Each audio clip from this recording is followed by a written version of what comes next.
Hello guys. तो कैसे हैं आप लोग। मैं हरदीप सिंह फ्रॉम गति ग्रुप ऑफ क्लासेस आप सभी का स्वागत करता हूं। अगर आपने अभी तक हमारा चैनल सब्सक्राइब नहीं किया तो चैनल को सब्सक्राइब करें ताकि हर वीडियो आपके पास टाइम पर पहुंचती रहे। तो चलिए चैप्टर शुरू करते हैं। तो गाइस हमारा जो आज का टॉपिक है वो टॉपिक हमने rise of nationalism in Europe के नेक्स्ट टू टॉपिक्स हम आज पढ़ेंगे। पहले दो टॉपिक्स हम ऑलरेडी पिछली वीडियो में पढ़ चुके हैं। तो आज के जो हमारे दो टॉपिक हैं उनमें से पहला है the making of nationalism in Europe. एक तो ये टॉपिक पढ़ेंगे और दूसरा टॉपिक हम पढ़ेंगे एज ऑफ रेवोल्यूशन 1830 से लेके 1848 तक। तो हम सबसे पहले जो टॉपिक अपना शुरू करने जा रहे हैं वो है the making of nationalism in Europe. तो बेटा इसके लिए हमें सबसे पहले ये पता होना चाहिए कि नेशन स्टेट एक्चुअल में क्या होता है। देखो सबसे पहली बात क्या है, नेशन स्टेट वो स्टेट है जो बिल्कुल आजाद होते हैं, वो अपने डिसीजन खुद ले सकते हैं। तो उन सभी के सभी देशों को नेशन स्टेट बोला जाता है क्योंकि उनके काम में कोई भी और इंटरफेयर नहीं कर सकता। साथ में हम यहाँ पे एक और चीज पढ़ते हैं कि no nation state at the time which are today. जिस वक्त की हम बात करेंगे, जिस टाइम पीरियड की हम बात करेंगे, उस टाइम पीरियड पे कोई भी नेशन स्टेट नहीं था, मतलब कि देश आजाद नहीं थे, वो किसी ना किसी के अंडर काम कर रहे थे। तो यहाँ पे जर्मनी, इटली, स्विट्जरलैंड, ये सारे के सारे अलग अलग किंगडम्स, छोटे छोटे राज्यों में जहाँ पे अलग अलग राजा का राज है, वहां पे डिवाइड हुआ हुआ है। वहां पे कौन कौन से रूलर्स हैं, जैसे कि मान लो कि हम बोल रहे हैं कि इंडिया में जो था तो मौर्यन डायनेस्टी का राज था, लेकिन उस वक्त पे वहां पे डचीज, कैंटन्स, इनका राज था और ये लोग पूरे के पूरे ऑटोक्रेटिक थे। ऑटोक्रेटिक का क्या मतलब होता है कि जो किसी भी तरीके का क्रिटिसिज्म बिल्कुल भी बर्दाश्त नहीं करते। जो भी उन्होंने किया वो सारे का सारा उसको फाइनल माना जाएगा, उसी रूल को आगे चलाया जाएगा। इसके अलावा हम यहाँ पे देखेंगे कि वो डिफरेंट डिफरेंट लैंग्वेजेस बोलते हैं and different different ethnic groups को भी बिलोंग करते हैं। अभी उनकी लैंग्वेज भी डिफरेंट है और उनके एथनिक ग्रुप्स वो भी अलग अलग हैं। बेटा यहाँ पे हमारे पास अभी एक टॉपिक है the Habsburg empire that ruled over Austria Hungary. एक अंपायर है जो कि ऑस्ट्रिया हंगरी के ऊपर क्या कर रहा है, रूल कर रहा है। लेकिन अभी ऑस्ट्रिया हंगरी के अंडर और कितने प्लेसेस आते हैं उनके बारे में अभी पढ़ेंगे। It included Alpine region, Tyrol, Austria, Sutherland, Bohemia, जहां पे जर्मन स्पीकिंग जो लोग हैं वो ज्यादा रहते हैं। इसके अलावा provinces of Lombardy and Venetia, जहां पे इटालियन स्पीकिंग जो लोग हैं वो ज्यादा रहते हैं। इसके अलावा हंगरी में वहां की आधी पॉपुलेशन जो है वो कौन सी लैंग्वेज बोलती है, मग्यार। एंड बाकी के वहां के रीजनल डायलेक्ट जो उनके अलग अलग क्षेत्र की अलग अलग जो लैंग्वेजेस हैं उन लैंग्वेजेस को वो बोलते हैं। इसके अलावा हम यहाँ पे एक और सोसाइटी देखेंगे जिसमें सिर्फ और सिर्फ पीजेंट है। अभी पीजेंट है, गरीब लोग हैं, तो उनको भी किसी ना किसी नाम से तो बुलाते ही होंगे। तो यहाँ पे देखेंगे कि जो नॉर्थ में रहते हैं उनको बोला जाता है बोहेमियंस एंड स्लोवाक्स। जो लोग कैरनोला में रहते थे उनको बोला जाता था स्लोवेन्स। इसके अलावा जो लोग साउथ में रहते थे उनको बोला जाता था क्रोश। तो ये चीजें हमें थोड़ा बहुत जरूर याद रखना है। इसके अलावा त्राजलवेनिया जो है उसके ईस्ट में रहने वाले लोगों को और रोमन्स बोला जाता था। बेटा ये चीज भी हमें याद रखनी है। they all see themselves as different, not a sharing collectivity, क्योंकि वो सभी अलग अलग लैंग्वेजेस बोल रहे हैं, उनका ग्रुप्स अलग अलग हैं, उनके ट्रेडिशंस अलग अलग हैं। तो ऑब्वियस सी बात है कोई भी अपने आप को एक शेयरिंग कलेक्टिविटी मींस एक से नहीं मानेंगे। तो वो सभी लोग अपने आप को डिफरेंट डिफरेंट मान रहे हैं। इसी वजह से उनका जो कंट्री है वो अभी तक आजाद नहीं हुआ, क्योंकि वो लोग कंट्री के बारे में नहीं सोच रहे, वो लोग सिर्फ और सिर्फ अपने बारे में सोच रहे हैं। इसके अलावा यहाँ पे हमारे पास अभी एक टॉपिक है aristocracy and new middle class. बेटा इसमें क्या है, हम लोग एरिस्टोक्रेसी, एरिस्टोक्रेसी अमीर लोग होते हैं, उनके बारे में पढ़ेंगे। पीजेंट्स के बारे में पढ़ेंगे और साथ ही में एक नई क्लास जो कि एक मिडिल क्लास है उसके बारे में भी पढ़ेंगे। सबसे पहले अपर क्लास के बारे में बात करते हैं, मतलब के एरिस्टोक्रेट पीपल के बारे में बात करते हैं। ये लोग डोमिनेंट थे। डोमिनेंट मींस जिनका प्रभाव ज्यादा है। वो लोग बहुत कम थे नंबर्स में, एक्चुअल में वो कम थे। उनका एक सा इंटरेस्ट थे, उनके एक से लाइफस्टाइल थे, क्योंकि पैसा है तो ऑब्वियसली बात है एक अलग ही लाइफस्टाइल होगा। तीसरा क्या है, ज्यादातर कंट्री की जो जमीन थी वो ज्यादा से ज्यादा इन लोगों के पास थी, लेकिन ये नंबर्स में बहुत कम थे। मतलब कि अगर हम सोचें 100% पॉपुलेशन में से कोई 10% जो पॉपुलेशन है वो अपर क्लास में आती होगी, 90% जो पॉपुलेशन है वो गरीबों में आती है। इसके अलावा they were connected by marriage types, मतलब कि एक दूसरे के साथ शादी कर लेते थे, कोई ना कोई कनेक्शन बन जाता था, तो क्या होता था एक दूसरे के साथ उनकी बनती बहुत थी। इसके अलावा हम देखेंगे ज्यादा से ज्यादा लोग जो थे वो लोग फ्रेंच लैंग्वेज का यूज करते थे अपने डेली लाइफ में भी, अपने काम काज में भी, वहां पे वो फ्रेंच लैंग्वेज का ज्यादा यूज करते थे। इसके अलावा बच्चा हम पढ़ेंगे लोअर क्लास के बारे में। अभी लोअर क्लास ऑब्वियस सी बात है, पीजेंट लोग हैं, है ना, गरीब लोग हैं। Majority of the people were peasant, ज्यादातर पीजेंट थे। मोस्ट वो थे जिनके पास अपनी लैंड नहीं थी, वो किसी और की लैंड पे काम करते थे, या मान लो कि बंधवा मजदूर की तरह काम करते थे, या कोई बेगार करते थे। बेगार आपको पता ही है, बेगार जो होती है वो क्या होता है, फ्री में काम करना। अभी हमारे पास एक और टॉपिक है, हाउ मिडिल क्लास अकर्ड। जो मिडिल क्लास है वो कैसे आए। बेटा एक चीज याद रखना है, हिस्ट्री में जब भी कोई रेवोल्यूशन हुआ है ना तो मिडिल क्लास ने किया है, क्योंकि ये लोग बिल्कुल फ्री होते हैं, क्योंकि दिन में काम किया और बाकी का टाइम इनके पास क्या होता है, यही सोचना होता है कि भाई कैसे रेवोल्यूशन करें, कैसे अपने जो राइट्स हैं उनकी डिमांड करें। तो मिडिल क्लास का हर एक रेवोल्यूशन में बहुत ही इंपॉर्टेंट पार्ट होता है। अभी यहाँ पे हम पढ़ेंगे कि रीजन कैसे मिडिल क्लास बननी शुरू हुई। तो सबसे पहले बेटे हम करेंगे, इंडस्ट्रियलाइजेशन जो है 19th सेंचुरी में फ्रांस में शुरू हो चुकी थी।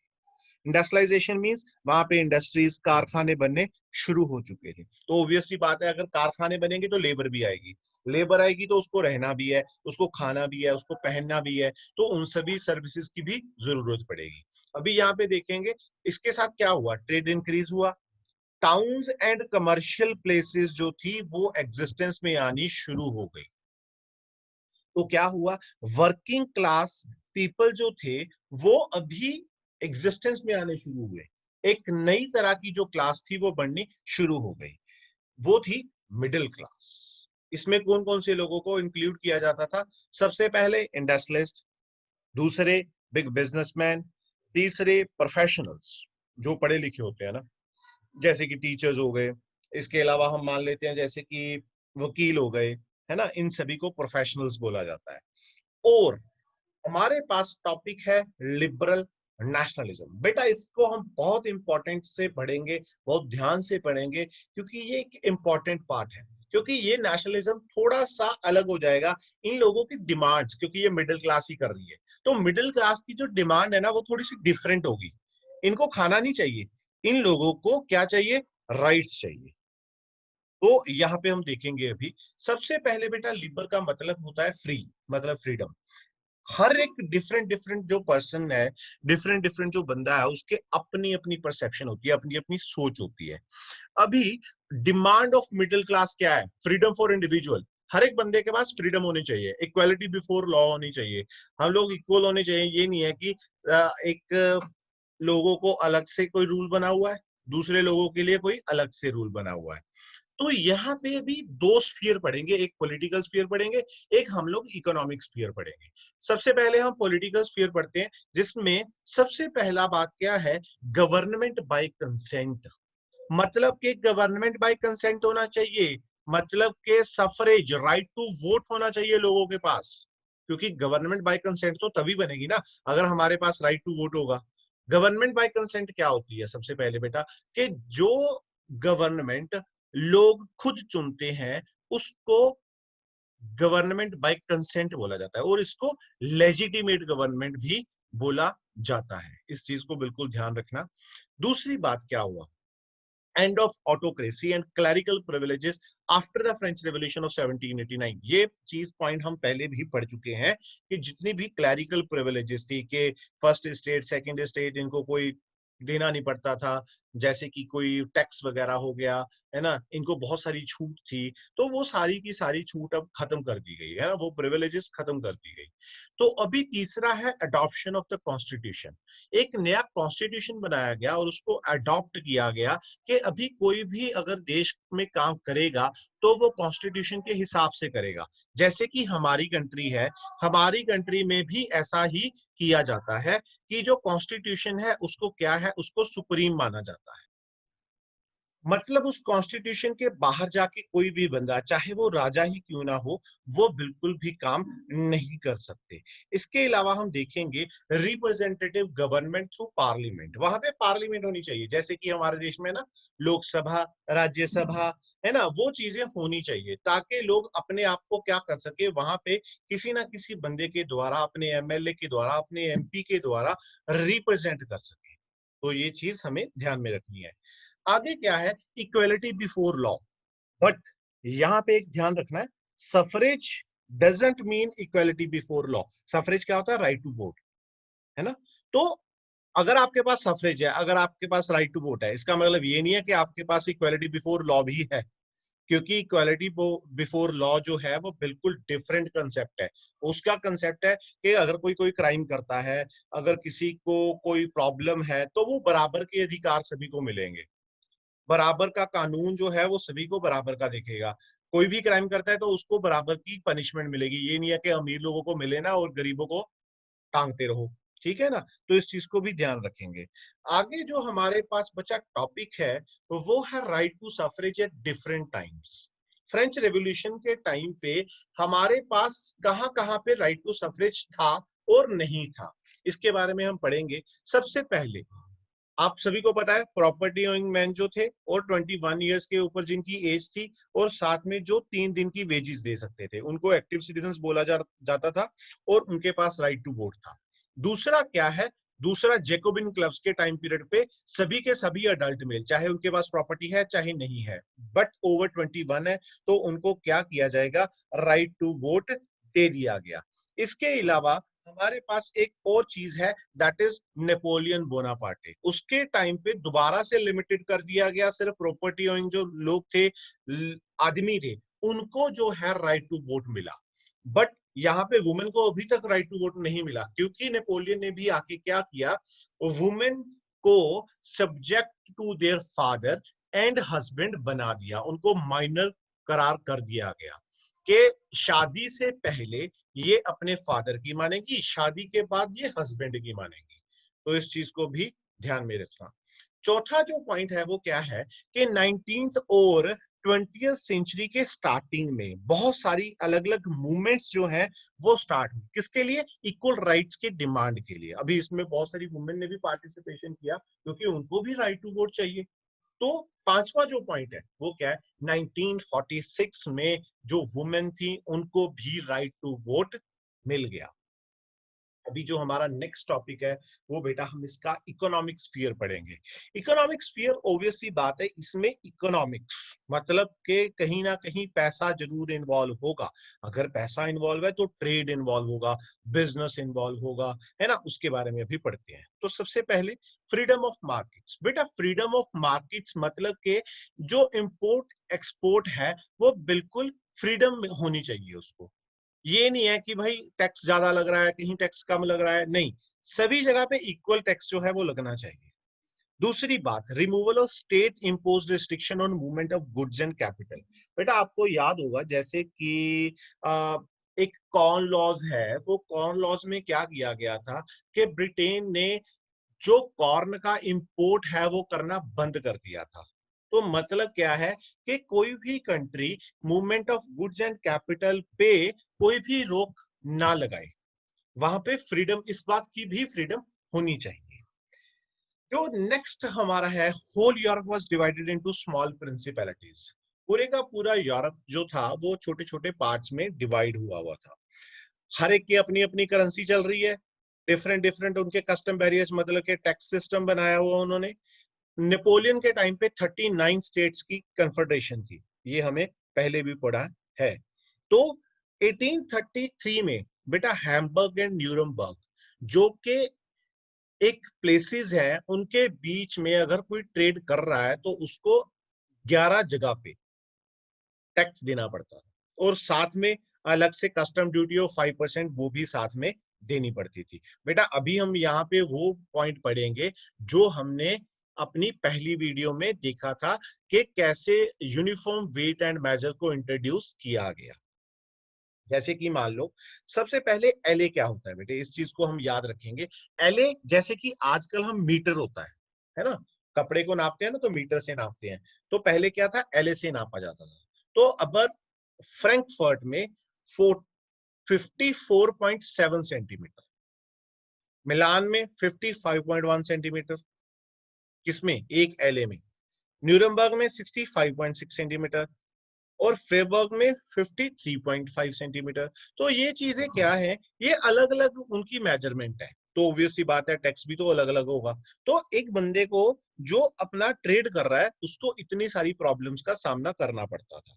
इसके अलावा बेटा क्या हुआ, 1834 में एक कस्टम यूनियन, एक ग्रुप, एक गिल्ड बनाया गया जिसका नाम था जुलेवरीन, जिसको किसने बनाया बेटे, प्रशिया ने बनाया, और इसको बहुत सारे अलग अलग जर्मन स्टेट्स ने ज्वाइन किया। अभी इनका मेन मोटिव क्या है, करना क्या चाहते हैं ये, इन्होंने क्या किया, जितने भी टैरिफ बैरियर्स थे उनको एबॉलिश करवाया कि भाई इतना ज्यादा टैक्स लगा रहे हो तो ये गलत बात है, and reduced currency from 30 to 2।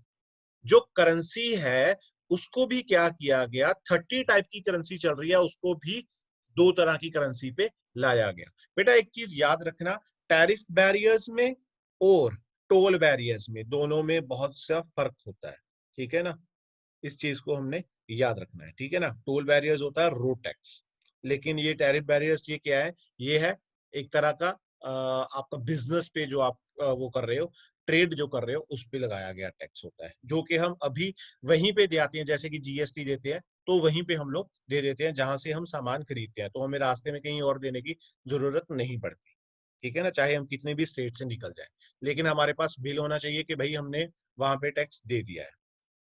आगे हमारे पास एक टॉपिक है, अ न्यू कंजर्वेटिज्म आफ्टर 1815। बेटे कंजर्वेटिज्म सबसे पहले क्या होता है, इसमें हमें ये पता होना चाहिए, आपने 9th में भी पढ़ा होगा, वहां पे कंजर्वेटिज्म का पूरा डेफिनेशन दिया गया था। कंजर्वेटिज्म क्या होता है, ये एक ऐसी चीज है जो ऐसे लोग हैं या ऐसी फिलॉसफी है जो क्या करते हैं, पुराने ट्रेडिशंस पे, पुराने इंस्टीट्यूशंस पे, पुराने जो कस्टम चलते आ रहे हैं उन्हीं पे विश्वास रखते हैं कि वही चीज सही है। मतलब and they preferred gradual change, के वहां पे धीरे धीरे चेंज आना चाहिए, ये नहीं होना चाहिए कि आपने एकदम से कोई रूल चेंज कर दिया, ये नहीं होना चाहिए वहां पे, ठीक है ना। वहां पे क्या है, आपको अलग अलग टाइम पे आपने जो है सिर्फ पुराने जो ट्रेडिशंस है उनको फॉलो करना है। अच्छा, they wanted to strength the monarchy through Napoleonic code. वो क्या करना चाहते थे बेटे, वो नेपोलियनिक कोड में जितने भी चेंजेस किए गए थे उनको यूज करके अपनी मोनार्ची को क्या करना चाहते थे, स्ट्रॉन्ग करना चाहते थे, ठीक है ना।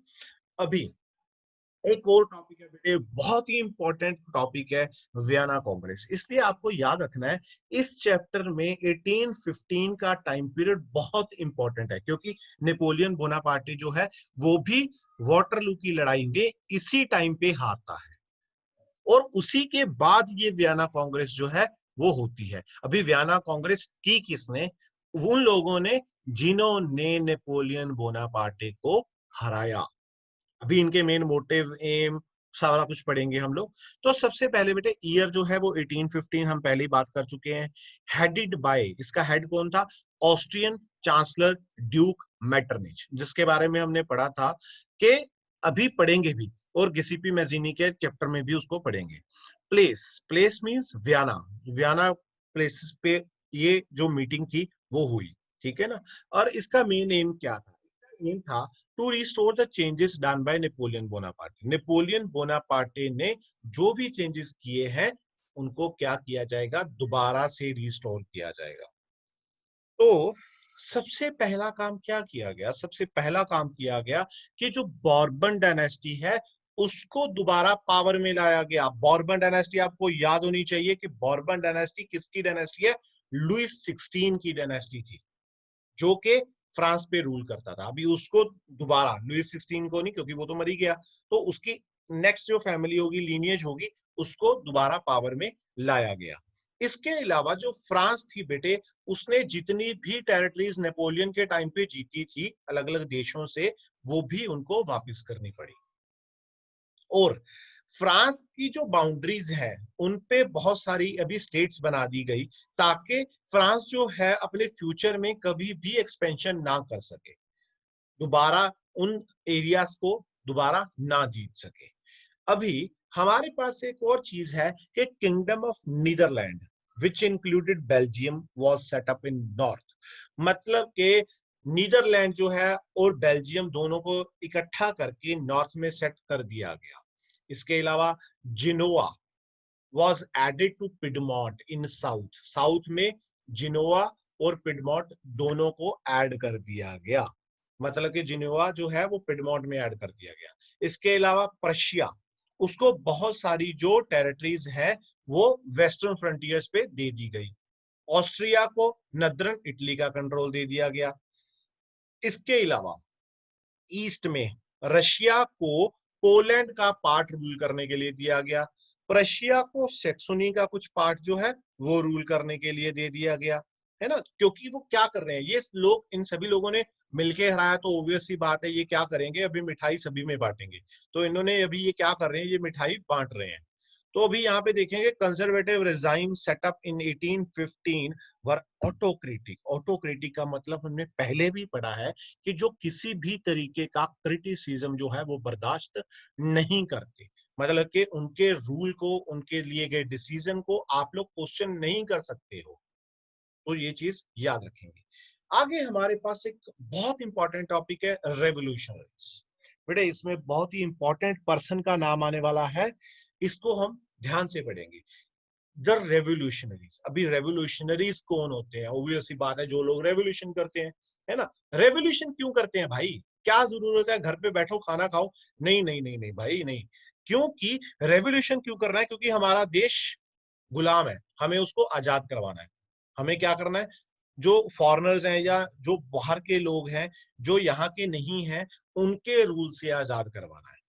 मतलब कि वो नेशनलिज्म की फीलिंग्स हैं जो हमने सबसे स्टार्टिंग में पढ़ी है चैप्टर में। अभी सबसे पहले क्या किया गया, सीक्रेट सोसाइटीज बननी शुरू हुई पूरी यूरोपियन स्टेट्स में। सीक्रेट सोसाइटीज मींस कोई ऐसे ग्रुप बनने शुरू हुए जो कि रेवोल्यूशन करते हैं, और उन्होंने अपने आइडियाज को जो है स्प्रेड करना शुरू किया।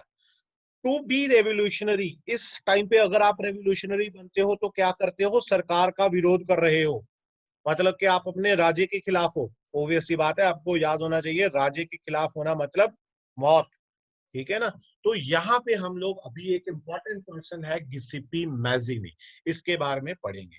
गिसिप्पी मैजिनी जो है बेटे, उसका जन्म 1807 में जिनोआ में हुआ, और उसने बड़े होके एक सीक्रेट सोसाइटी जो कि कार्बनरी प्लेस पे है, वहां पे उसने ज्वाइन किया। और he was sent into exile, लेकिन उसको देश निकाला दे दिया गया इन 1831, क्योंकि उसने क्या किया था? लेगुरिया में रेवोल्यूशन किया था। तो इस चीज को याद रखना। और लेकिन अभी कुत्ते की पूंछ है तो कहां से सुधरेगी, है ना। तो उसने अभी खुद दो अंडरग्राउंड सोसाइटीज भी बनाई। कौन कौन सी?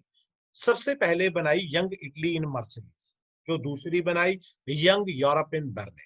इसको हमें याद रखना है, ये आपके 1 मार्क्स के क्वेश्चन में भी आ सकता है, 3 मार्क्स के क्वेश्चन में भी आ सकता है आपको गिसिप्पी मैजिनी के बारे में। अभी बेटा क्या हुआ, इन जो सीक्रेट सोसाइटीज बनाई गई, इन सीक्रेट सोसाइटीज को अलग अलग जगह से लोगों ने, पोलैंड से, फ्रांस से, इटली से, जर्मन से, उन सभी ने इसको ज्वाइन किया। इसके अलावा बेटा मैजिनी क्या बिलीव करता है? मैजिनी कहता है यार, आप लोग हमें गुलाम बनाते ही क्यों हो? परमात्मा ने जब हर एक बंदे को, हर एक नेशन को, हर एक कंट्री को अपनी अपनी जमीन देके भेजी है, तो अपनी अपनी जमीन में रहो ना, किसी और की जमीन में क्यों घुसना, है ना। तो God had intended nations to be natural units of mankind, ठीक है ना। और इटली वो क्या करना चाहता था, वो चाहता था कि पूरे का पूरा इटली यूनिफाई हो जाए, क्योंकि हम आगे पढ़ेंगे कि इटली जो था वो 7 पार्ट्स में डिवाइड। ये चीजें जो है हम यूनिफिकेशन ऑफ इटली में पढ़ेंगे, ठीक है ना। तो वो क्या करना चाहता है, इसको सिंगल यूनिफाइड रिपब्लिक बनाना चाहता था, कि चाहे आप अलायंस करके बनाओ दूसरे नेशंस के साथ जो जो वहां पे रूल कर रहे हैं, और चाहे आप लोग उनके साथ वॉर करके करो, लेकिन क्या करना है, इटली को यूनिफाई करना है, मतलब कि एक सिंगल कंट्री में उसको कन्वर्ट करना है। अभी बेटा इसी मॉडल पे जो उसने सीक्रेट सोसाइटीज बनाई, इसी मॉडल पे जर्मनी में, फ्रांस में, स्विट्जरलैंड में, पोलैंड में अलग अलग जगह पे सीक्रेट सोसाइटीज बनानी शुरू कर दी गई। अब भी एक बहुत ही इंपॉर्टेंट कोट है जो कि आपके 1 नंबर में क्वेश्चन में आता है। Metternich described him as the most dangerous enemy of our social order. ये कहा किसने? मेटरनिच ने। मेटरनिच क्या कह रहा है? The most dangerous enemy of our social order, के हमारे सोसाइटी का सबसे बड़ा दुश्मन है ये। कौन? गिसिप्पी मैज़ीनी। क्यों? क्यों भाई दुश्मन क्यों है? क्योंकि वो बोल रहा है कि भाई अपने अपने देश में रहो, दूसरे के देश में क्यों आना है? वहां पे क्या होना चाहिए, लोग अलग अलग नहीं होने चाहिए, है ना, उनके बीच में कोई भी डिस्क्रिमिनेशन नहीं होनी चाहिए, वो सभी के सभी इक्वल होने चाहिए। लेकिन जो ये लोग हैं, जो कंजर्वेटिज्म है, वो तो इस चीज को मानते ही नहीं है। वो तो कहते हैं कि वहां पे क्लास और सेक्शन होनी चाहिए, ठीक है ना। तो इस चीज को हम बिल्कुल ध्यान में रखेंगे। तो हमारा जो नेक्स्ट टॉपिक है वो टॉपिक है हमारा द एज ऑफ रेवोल्यूशन, 1830 से लेके 1848 तक। इसके बारे में बेटा हम यहाँ पे अलग अलग टाइम पे अलग अलग जगह पे होने वाले रेवोल्यूशंस के बारे में पढ़ेंगे, जो कि अलग अलग स्टेट्स में हुए, अलग अलग जगह में हुए, अलग अलग टाइम पीरियड पे हुए, उनका एक अलग अलग रीजन भी था। इसके बारे में हम पढ़ेंगे। तो सबसे पहले बेटा हम देखेंगे कि सबसे पहले एक काम हुआ, बॉर्बन किंग्स जिनको रिस्टोर किया गया था, अभी क्या किया गया, उनको फिर से भगा दिया गया। The Bourbon kings of constitutional monarchy were now overthrown by liberal revolutionaries. जो लिबरल रेवोल्यूशनरीज हैं उन्होंने क्या किया, उन बॉर्बन किंग्स का टाइम पीरियड और उनके रूल को खत्म कर दिया। और अभी क्या हुआ, अभी बेटा एक ये एक छोटी सी कोट है हमारे पास, व्हेन फ्रांस स्नीजेस। मेटरनिच क्या कह रहा है, when France sneezes the rest of catches cold. Metternich कहता है कि फ्रांस को अगर छींक भी आती है तो पूरे का पूरा जो यूरोप है उसको सर्दी लग जाती है। अभी ये इतनी बड़ी बात, तो इसका मतलब क्या है? इसका मतलब ये है कि France is that much of important, France की इतनी ज्यादा इंपॉर्टेंस है कि अगर कोई भी प्रॉब्लम फ्रांस में होती है तो उसका इम्पैक्ट पूरे के पूरे यूरोप के ऊपर पड़ता है। इस चीज को हमें ध्यान में रखना है। नेक्स्ट जो है वो क्या हुआ, जुलाई रेवोल्यूशन हुआ इन ब्रूसल्स। वो हमने पहले भी अपने पॉलिटिकल साइंस के चैप्टर में किया हुआ है कि ब्रूसल्स जो है वो क्या थी, वो बेल्जियम की कैपिटल थी। जिसके साथ क्या हुआ, अभी Belgium breaking away from the United Kingdom of Netherland से अलग हो गया। इस चीज का भी हमें ध्यान रखना है। और हमारे पास जो अगला ये टॉपिक है वो है ग्रीक वॉर ऑफ इंडिपेंडेंस। यहाँ पे हम ग्रीस में होने वाली वॉर के बारे में पढ़ेंगे। देखो, पार्ट ऑफ मतलब जो ग्रीस था वो किसके अंडर आता था, ओटोमन एम्पायर। ओटोमन एम्पायर बेटा एक मुस्लिम एम्पायर है, ये बहुत ही इंपॉर्टेंट एम्पायर है जो कि हम लास्ट वाली वीडियो में भी पढ़ेंगे। अभी क्या है, कहता nationalism in Greeks begin in 1821। यहाँ पे जो रेवोल्यूशन वो स्टार्ट हुआ, लोगों में जो नेशनलिज्म की भावना शुरू हुई वो 1821 में शुरू हुई। और पोइट्स एंड आर्टिस्ट ये सभी लोग क्या बोल रहे हैं, कहते ग्रीस को as a cradle of European civilisation माना गया, कि वो एक तरह का उनके लिए आइडल बन चुका था। ग्रीस बाकी के पूरे यूरोपियन सिविलाइजेशन के लिए एक आइडल बन चुका था। एंड उन्होंने ज्यादा से ज्यादा पब्लिक के ओपिनियन लिए ताकि मुस्लिम एम्पायर, ओटोमन एम्पायर के खिलाफ जो स्ट्रगल हम लोग कर रहे हैं उसमें ज्यादा से ज्यादा लोग जो हैं वो पार्टिसिपेट करें। इसके अलावा एक इंग्लिश पोइट है लॉर्ड बायरन, जिसने क्या किया, पहले तो बहुत सारा पैसा भी इकट्ठा किया, फंड इकट्ठे किए ताकि वो जो है लोगों की हेल्प कर सके। एंड लेटर बाद में वो खुद भी फाइट में चला जाता है, लेकिन वहां पे 1824 में उसकी जस्ट बिकॉज ऑफ फीवर उसकी डेथ हो जाती है, वॉर के बीच में ही। तो यहाँ पे हम एक और चीज पढ़ेंगे, ट्रीटी ऑफ कॉन्स्टेंटिनोपल। बेटा एक चीज हमें बिल्कुल याद रखनी है कि जब भी कोई वॉर होती है तो क्या होता है, वहां पे ट्रीटी जरूर होती है। ट्रीटी, एक बात याद रखना, ट्रीटी दो कंट्रीज के बीच में होती है आफ्टर वॉर। एग्रीमेंट दो कंट्री के बीच में भी हो सकता है, दो बंदों के बीच में भी हो सकता है, दो बंदों के बीच में होता है बिफोर कोई लड़ाई लोई उनकी हुई हो तो उससे पहले। और दो कंट्रीज में क्या होता है, MOU, मेमोरेंडम ऑफ अंडरस्टैंडिंग, लेकिन यहाँ पे हमें सिर्फ मतलब है ट्रीटी से। तो ये 1832 में एक ट्रीटी हुई जिसके साथ क्या हुआ, ग्रीस को एक इंडिपेंडेंट नेशन मान लिया गया, मतलब ओटोमन अंपायर से उनको आजादी मिल गई। अभी ग्रीस बिल्कुल आजाद कंट्री बन चुका है। इसके बाद बेटे हमारे पास टॉपिक है romantic imagination and national feelings. यहाँ पे हम रोमांटिक इमेजिनेशन किस चीज को मान रहे हैं, बेटा यहाँ पे हम लोग रोमांटिक इमेजिनेशन मानेंगे अपने देश के प्रति फीलिंग्स को, है ना। वो सारी की सारी जो हम यहाँ पे चीजें हैं वो पढ़ेंगे। सबसे पहले कहता कोई भी revolution, not only revolution but culture भी आपको आजादी दिलाने के लिए और आपके कंट्री को रिप्रेजेंट करने के लिए बहुत ही इंपॉर्टेंट रोल रखता है। वो कैसे, जैसे कि रोमांटिसिज्म क्या थी बेटे, कल्चरल मूवमेंट थी जिसने क्या किया, which sought to develop a particular form of nationalist sentiment, मतलब कि एक पर्टिकुलर तरीके के, है ना, एक पर्टिकुलर फॉर्म के जो नेशनल सेंटिमेंट है, लोगों की फीलिंग्स है, उनको शुरू किया। मान लो अभी क्या है, जर्मन फिलोसोफर है जॉन गॉटफ्राइड हर्डर, जो कि 1744 से लेके 1803 उसका टाइम पीरियड है। उसने क्या किया बेटे, वो क्या बोल रहा है, वो कह रहा है कि जो एक्चुअल जर्मन कल्चर है वो कॉमन लोगों में है, मतलब कि जो आम लोग हैं वहां के, उन लोगों में उनका कल्चर है। अभी उसके लिए एक स्पेशल वर्ड यूज किया गया, दैट इज दास वोक।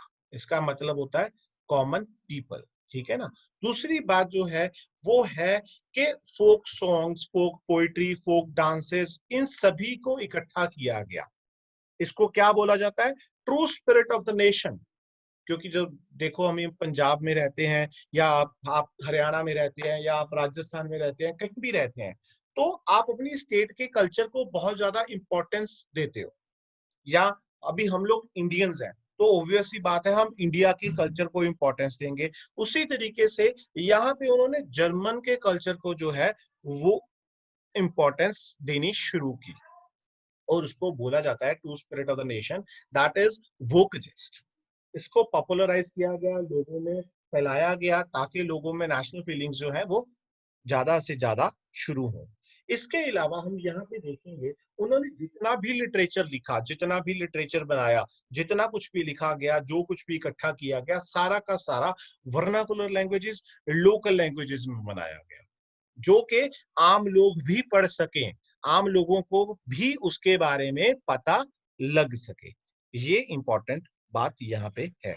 इसके अलावा बच्चा क्या हुआ, ज्यादा से ज्यादा लोग अभी पोलैंड में क्या हैं, इलिटरेट पीपल, जो के अलग अलग पार्ट्स में डिवाइड थे, रशिया में, प्रशिया में, ऑस्ट्रिया में डिवाइड हुए पड़े थे। तो अभी क्या हो रहा है बेटा, एक कैरोल कुरपिंस्की जो है, ये क्या है, ओपरा है, एक म्यूजिक बैंड है, जिसने क्या किया, अपने बैंड के द्वारा लोगों में जो नेशनल फीलिंग्स है उनको जगा के रखा। इसके अलावा बच्चा क्या किया गया, फोक डांसेस। अभी फोक डांसेस जैसे कि हमारे पंजाब में होता है, गिद्दा होता है, पंगड़ा होता है, ठीक है ना। इसके अलावा हम देखते हैं और भी अलग अलग स्टेट्स के अलग अलग जो है उनके फोक डांसेस हैं। तो उसी तरीके से यहाँ का जो फोक डांस है वो है पोलोनाइज एंड मुजुर्का, जिसको as a nationalist symbol use किया गया, कि अगर हम वो चीज कर रहे हैं तो क्या है, हम अपने नेशन के प्रति अपनी चीजें दिखा रहे हैं कि हम भी अपने नेशन के लिए अपनी फीलिंग्स रखते हैं, इसको डिस्क्राइब किया गया। और पॉलिश लैंग्वेज को as a symbol of struggle use किया गया, किसके खिलाफ? रशियंस के खिलाफ, क्योंकि वहां पे किसका राज चल रहा है? रशियंस का। तो बेटा यहाँ पे पॉलिश लैंग्वेज, क्योंकि बहुत सारे जो प्रीस्ट थे उन्होंने पॉलिश लैंग्वेज में ही वो अपना जो धर्म के बारे में जो भी उन्होंने बताना था वो बताते थे। लेकिन रशियंस ने क्या इम्पोज किया हुआ था कि स्कूल्स में, धार्मिक जगह पे जो है रशियंस यूज की जाएगी, रशियन लैंग्वेज। लेकिन उन्होंने पॉलिश लैंग्वेज यूज की। जैसे कि अब हम लोग हैं, हम लोगों ने अपने जब देश की लड़ाई लड़ी तो उसमें क्या किया गया, हिंदी को और लोकल लैंग्वेजेस को ज्यादा इंपॉर्टेंस दी गई इंग्लिश की जगह पे। तो इन्होंने भी ऐसे किया, पॉलिश लैंग्वेज को as a symbol of struggle use किया। बहुत सारे प्रीस्ट और बिशप जब उन्होंने मना कर दिया कि हम रशियन में जो है वो अपनी चीजें नहीं बताएंगे, या बहुत सारे टीचर्स ने मना कर दिया, तो क्या हुआ, अथॉरिटीज ने, रशियंस ने क्या किया, उन सभी को पनिशमेंट के बजाय उनको जेल में डाल दिया। मतलब पनिशमेंट देनी थी तो ऑब्वियस सी बात है, उनको क्या किया, जेल में डाल दिया गया। उनको, उनके ऊपर कोई फाइन नहीं लगाया गया, कुछ नहीं लगाया गया, और उनको साइबेरिया भेज दिया गया। ठीक है ना? अभी इसमें हम और पार्ट भी करेंगे, जैसे कि hunger, hardship and popular revolt. बेटा इस टॉपिक को बड़े ध्यान से सुनना, क्योंकि ये एक ऐसा टाइम पीरियड है जो कि आप देखोगे आपकी हिस्ट्री में हर एक जगह पे ही है, हर एक चैप्टर में ही आपको ये दिखाई देगा कि कहीं ना कहीं हंगर हार्डशिप चल ही रही है। क्योंकि जो रिवोल्ट होता है तो ऑब्वियस ही बात है हंगर हार्डशिप की वजह से ही होता है। तो यहाँ पे हम लोग अभी क्या पढ़ते हैं, ईयर 1830 के बारे में पढ़ेंगे। पॉपुलेशन जो है वो कॉन्टिन्यूसली अर्बन एरियाज में इंक्रीज हो रही है, क्योंकि अभी लोगों को काम तो चाहिए ना, तो लोग काम करने के लिए क्या करते हैं, अर्बन एरियाज में आ जाते हैं। तो कॉन्टिन्यूसली जो पॉपुलेशन है वो इंक्रीज होती जा रही है। सप्लाई ऑफ वर्कर्स ज्यादा है, लेबर हमारे पास ज्यादा है, लेकिन डिमांड कम है, उनके पास अभी काम नहीं मिल रहा उनको। ठीक है ना? और इसके अलावा स्मॉल प्रोड्यूसर जो हैं वो, उनको बहुत प्रॉब्लम हो रही है, क्योंकि ऑलरेडी इंडस्ट्रियलाइजेशन शुरू हो चुकी है इंग्लैंड में। तो वहां से जो मशीन मेड मटेरियल है वो आना शुरू हो गया, जिसकी वजह से क्या हुआ, अभी वो सस्ता भी है और अच्छा भी है।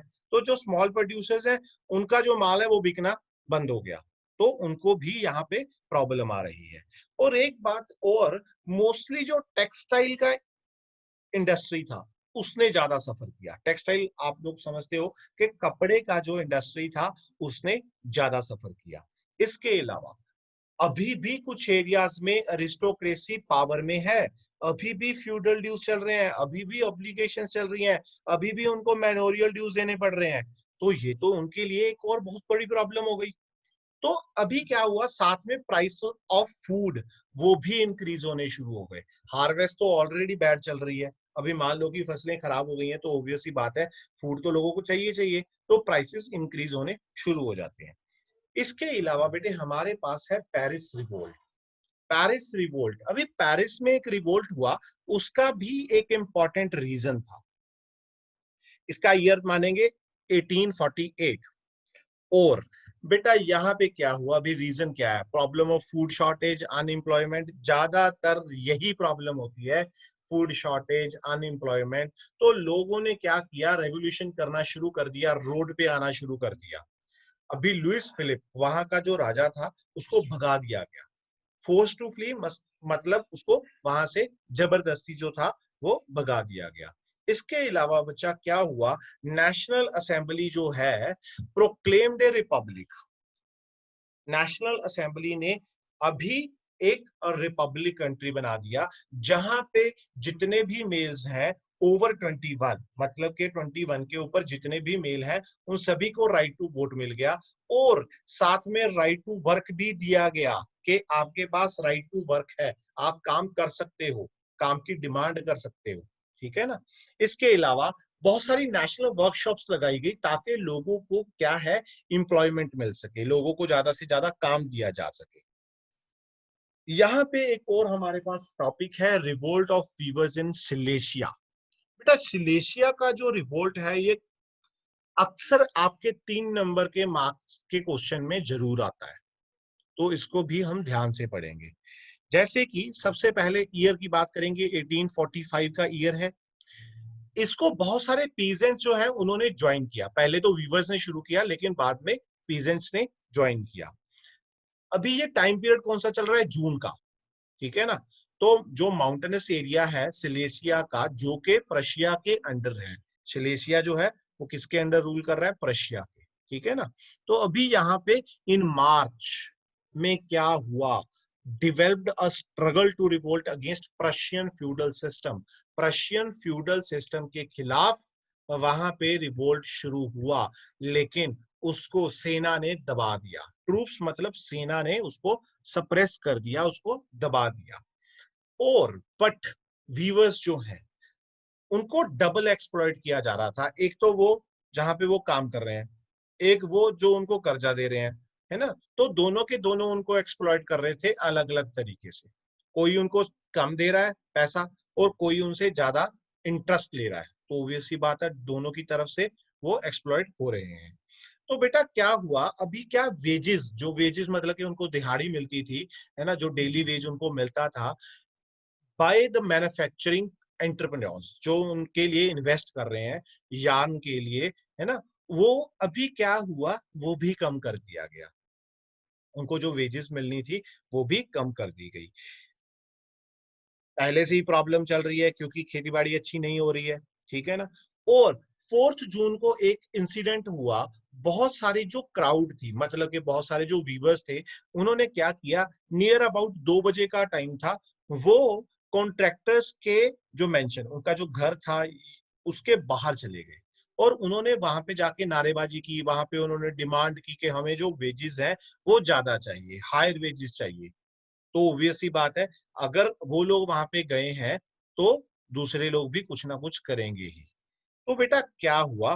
बैड हार्वेस्ट की वजह से, और उनको वेजेस जो थी वो चाहिए थी, लेकिन उनके साथ जब उन्होंने ये चीज की डिमांड की तो उनके साथ बहुत ही बैड बिहेवियर किया गया, जिसकी वजह से क्या हुआ? वायलेंस शुरू हो गई, ठीक है ना।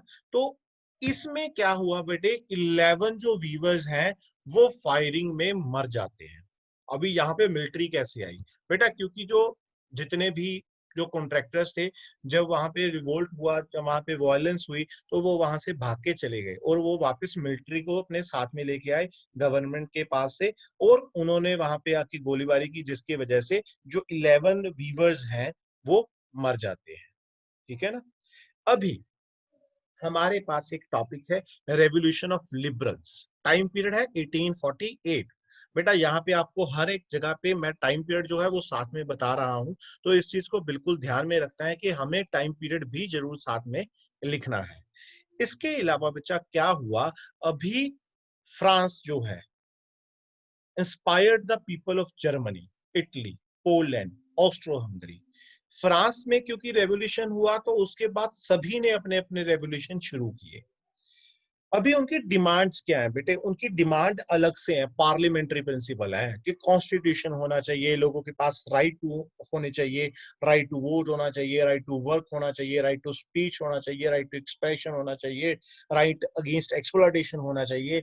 ऐसे ऐसे राइट जो है वो फंडामेंटल राइट्स उनके पास होने चाहिए, ठीक है ना। ये उनकी डिमांड्स है।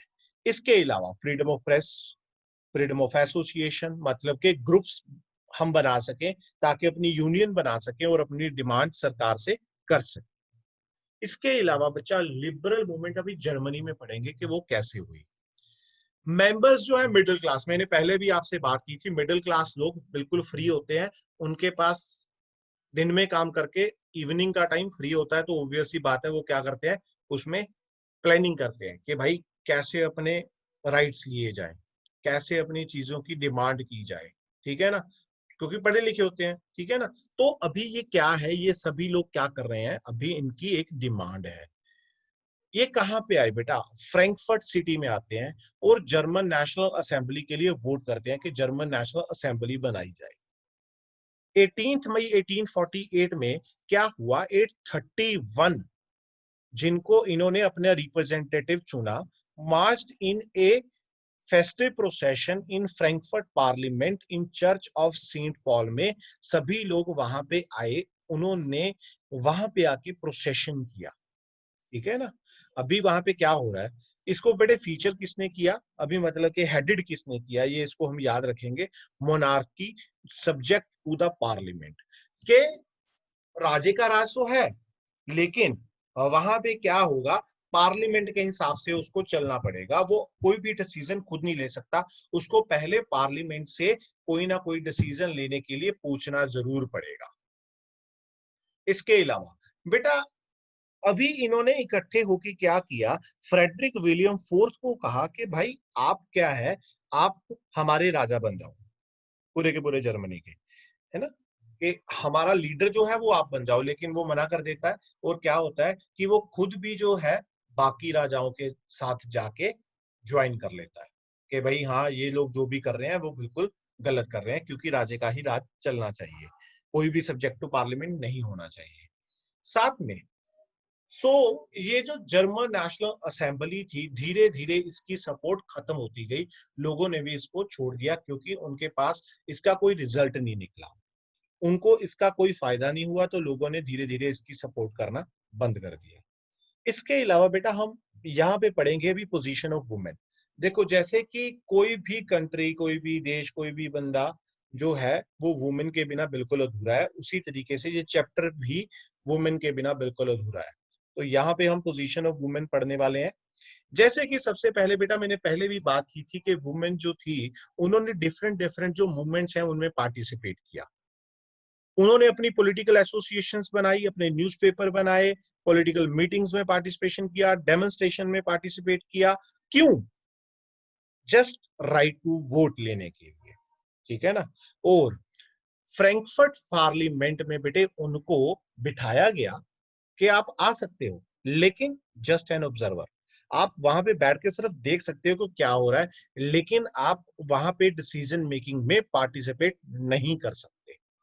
फ्रैंकफर्ट पार्लियामेंट में उनको आने के लिए स्वीकृति दे दी गई। इसके अलावा बच्चा क्या है, कॉन्सिक्वेंसेस क्या निकले इस मूवमेंट के, ठीक है ना। सबसे पहला, जो कॉन्जर्वेटिव्स थे, मतलब कि जो चाहते थे कि हाँ भाई हम पुराना का जो अपना ऑर्डर है उसी को रिस्टोर करें, चर्च को इम्पोर्टेंस दे या फिर राजा को इम्पोर्टेंस दे, लेकिन वो दोबारा से अपना जो पुराने वाला तरीका है वो उसको रिस्टोर नहीं कर पाए, क्योंकि अभी लोगों को बहुत सारी चीजों के बारे में नॉलेज हो चुकी थी। इसके अलावा रियलाइजेशन ऑफ कंसेशन नीडेड, उनको ये फील होने लगा कि भाई लोगों को अभी कुछ ना कुछ कंसेशन देने पड़ेंगे, लोगों को अभी कुछ ना कुछ चीजें देनी पड़ेंगी, उनको कुछ ना कुछ राइट्स देने पड़ेंगे, ताकि लोग दोबारा से रेवोल्यूशन ना करें। तो सर्फडम एंड बॉन्डेड लेबर इसको खत्म कर दिया गया, बंधवा मजदूर और पगार वगैरह सब कुछ बंद कर दिया गया। इसके अलावा हैब्सबर्ग अंपायर ने क्या किया, हंगेरियंस को ऑटोनॉमी दे दी, मतलब कि अभी हंगेरियंस अपने एरिया का रूल जो है, एडमिनिस्ट्रेशन जो है वो खुद देख सकते थे।